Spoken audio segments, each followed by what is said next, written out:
नमस्कार जय हिंद दोस्तों, क्या हाल है सारे शेर भाई हो गए आए हो आप लोग बिल्कुल ही बढ़िया हो गए और मचा रहे होगे। अगर आप कोई नई गाड़ी खरीदने वाले हो, आपका जो बजट है 9 लाख से 13 लाख रुपए की रेंज के आसपास है, आई सजेस्ट कि भी आप अपनी गाड़ी खरीदने का प्लान जो है वो कंप्लीटली ड्रॉप कर दो। क्योंकि देश की one of the best selling compact SUV जो हुआ करती थी पहले, मारुति ब्रेजा का फेसलिफ्ट आने वाला है। अब मैंने क्यों बोला कि हुआ करती थी, क्योंकि ब्रेजा आउटडेटेड हो गई थी, इसीलिए इसकी जो सेल है वो गिर गई थी और इसकी जगह जो है टाटा नेक्सॉन ने ले ली थी। टाटा नेक्सॉन भी एक वेल डिजर्व्ड कार है और वो वेल डिजर्व्ड कार क्यों है, क्योंकि वक्त के हिसाब से वो ब्रेजा से ज्यादा और एडवांस्ड फीचर्स ऑफर कर रही थी।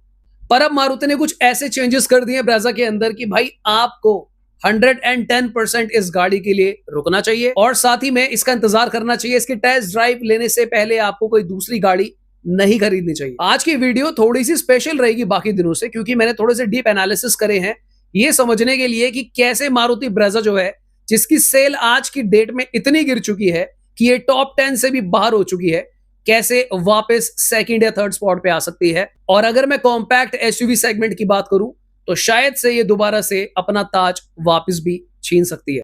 तो चलिए फटाफट से वीडियो को स्टार्ट करते हैं। मैं हिमांशु, आप देख रहे हो turbo versus GT, let's go. नमस्कार, जय हिंद दोस्तों। आई होप सारे शेयर बढ़िया होंगे। मारुति ब्रेजा फेसलिफ्ट की ऑफिशियल लॉन्च डेट जो है, जो कि मैंने आप लोगों को पहले भी बताया था, पर अब इंटरनेट पे भी हर जगह दिखनी शुरू हो चुकी है। मीडिया वेबसाइट्स पर भी आ चुका है कि 23 जुलाई 2026 को ये गाड़ी जो है लॉन्च हो जाएगी। इसका लॉन्च जो है दोस्तों वो काफी डिले हो चुका है बिकॉज जियोपॉलिटिकल टेंशंस काफी चल रही थी, पर अब फिलहाल बादल साफ नजर आ रहे हैं तो मारुति को लगा एक काम करते हैं, लॉन्च कर देते हैं। क्या नया है, क्या खास है, क्यों मुझे लगता है कि भाई venue, XUV3 XO, Tata Nexon सबकी हवा टाइट होने वाली है, चलिए समझते हैं। जैसा मैंने वीडियो के शुरू में बोला कि Brezza one of the best selling compact SUV थी, यानी कि ये बाकी compact SUV Nexon 3XO, Venue, Sonet, Kylaq वगैरह से ऑलरेडी बहुत ही ज्यादा सेल हो रही थी।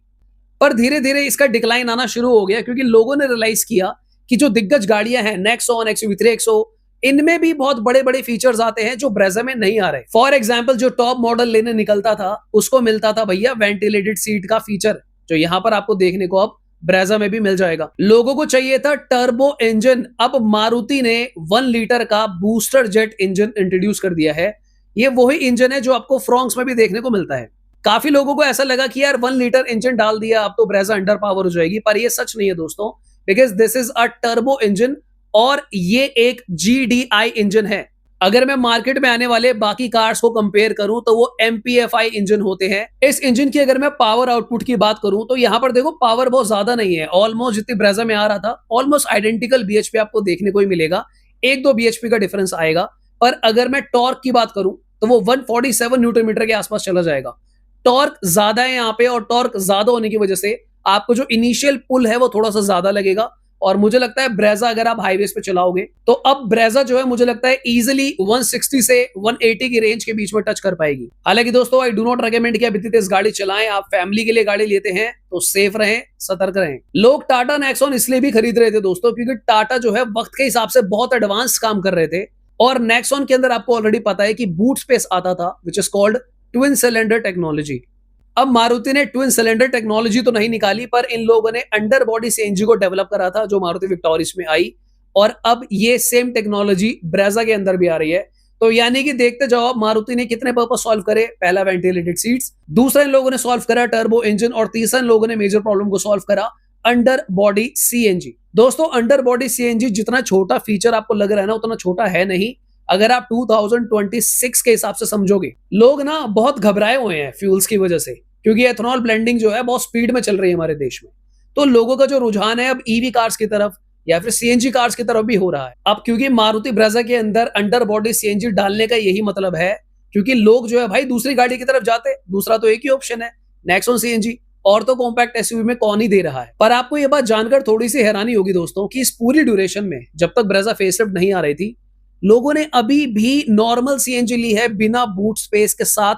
इसका एक ही मतलब है कि लोगों का जो ट्रस्ट फैक्टर है ब्रेजा और साथ ही में जो 1.5 लीटर नेचुरल एस्पिरेटेड इंजन है, इसका जो CNG कॉम्बिनेशन है उसके ऊपर बहुत ज्यादा रहा। देखो ब्रेजा बिकनी बंद तो नहीं हुई ना, नॉर्मल कार जब 10-11 हजार बिकती है तो उसको हिट माना जाता है, और पिछले कुछ महीनों से जो ब्रेजा की सेल है वो 10-11 हजार से 13 हजार की रेंज में जा चुकी थी, तब भी लोगों ने नॉर्मल सीएनजी की खरीदी है। इतना ट्रस्ट फैक्टर है। तो अब जैसे ही अंडर बॉडी सीएनजी आएगी, ये ट्रस्ट फैक्टर दोबारा से स्पाइक कर जाएगा और लोग इस गाड़ी पे टूट के पड़ेंगे। नेक्स्ट प्रॉब्लम मारुति ने क्या सॉल्व करी है दोस्तों, इसका जो इंफोटेनमेंट सिस्टम है उसका साइज थोड़ा सा बड़ा कर दिया है। इंटीरियर्स में कुछ चेंजेस करे हैं, अपॉस्ट्री में चेंजेस करे हैं। गाड़ी की अगर मैं एक्सटीरियर की बात करूं तो इसकी जो फ्रंट ग्रिल्स है, एलॉय व्हील का डिजाइन है, उसमें भी इन लोगों ने काफी ज्यादा चेंजेस करे हैं। तो यानी कि मारुति ने पूरी कोशिश करी है कि वक्त के साथ साथ ब्रेजा जो चिट्ठी बन गई थी उसको इन लोगों ने वापस ईमेल बना दिया है। जहां ब्रेजा ईमेल बनी है, कहीं वो नेक्सॉन को एआई ना बना दे। देखो, नेक्सॉन तो मुझे अभी भी लग रहा है कंपटीशन में बरकरार रहेगी, क्योंकि नेक्सॉन अभी भी बहुत अच्छे ऑफर्स दे रही है। पर कहीं ना कहीं 3XO या फिर वेन्यू, इनकी सेल पे बहुत ही ज्यादा फर्क पड़ेगा, क्योंकि देखो XUV 3XO में तो सीएनजी भी अवेलेबल नहीं है। हालांकि अब महिंद्रा टेस्ट कर रहे हैं कि XUV 3XO में भी सीएनजी दे दे तो वो लोग टर्बो ही देंगे। पर दोस्तों, लोग जो है नेचुरल एस्पिरेटेड सीएनजी पे ज्यादा भरोसा करते हैं। ले इसीलिए नहीं रहे थे क्योंकि ब्रेजा में बूट स्पेस नहीं मिल रहा था। यहाँ पे क्वेश्चन मुझको बार बार ये भी आ रहा है लोगों की तरफ से कि यार हमने विक्टोरिस बुक कर रखी है, तो हम क्या करें कि मारुति विक्टोरिस खरीद ले या फिर मारुति ब्रेजा के लिए वेट करें फेसलिफ्ट का। देखो, अगर तो आपके पास अभी वक्त है, अगर आपने नई नई बुकिंग करी है, तो यूजुअली विक्टोरिस भी आपको बहुत इंस्टेंटली नहीं मिलेगी। तो आपके पास अभी समय है, क्योंकि आने वाले दिनों में जब तक 23 जुलाई तक हो सकता है आपकी डिलीवरी ना हो, तो आप डेफिनेटली ब्रेजा को चेकआउट करो और चला के समझो। और जो इसके मेन डिफरेंसेस हैं, सबसे बड़ा मेन डिफरेंस आता है दो जगह पे। पहला क्या है कि विक्टोरिस का जो स्पेस मैनेजमेंट है वो थोड़ा सा बेटर है ब्रेजा से, व्हील बेस भी ज्यादा है और साथ ही में गाड़ी की डायमेंशन भी ज्यादा है। विक्टोरिस इज अ 4300 mm गाड़ी, तो खड़ी करोगे तो विक्टोरिस थोड़ी सी आपको बड़ी लगेगी। इनफैक्ट थोड़े बहुत इंटीरियर्स भी स्लाइटली डिफरेंट है। पर अगर मैं बात करूं लॉजिक की, अगर आप एक ड्राइव एंथुसियास्ट हो तो ब्रेजा आपको चलाने में ज्यादा लॉजिकल लगेगी, क्योंकि छोटी गाड़ी में जब बड़ा इंजन होता है 4 मीटर के अंदर, तो गाड़ी चलाने में बहुत पैपी लगती है। सीएनजी भी ज्यादा बेटर परफॉर्म करेगी, माइलेज भी ज्यादा आपको हो सकता है ब्रेजा से ही मिल जाए। इसके ऊपर मेरी एक पूरी डिटेल्ड वीडियो है, मारुति विक्टोरिस वर्सेस ब्रेजा। आप लोग चाहो तो उसको भी चेकआउट कर सकते हो हमारे चैनल पे, और चैनल को सब्सक्राइब भी कर सकते हो अगर आपको वीडियो अच्छी लग रही हो।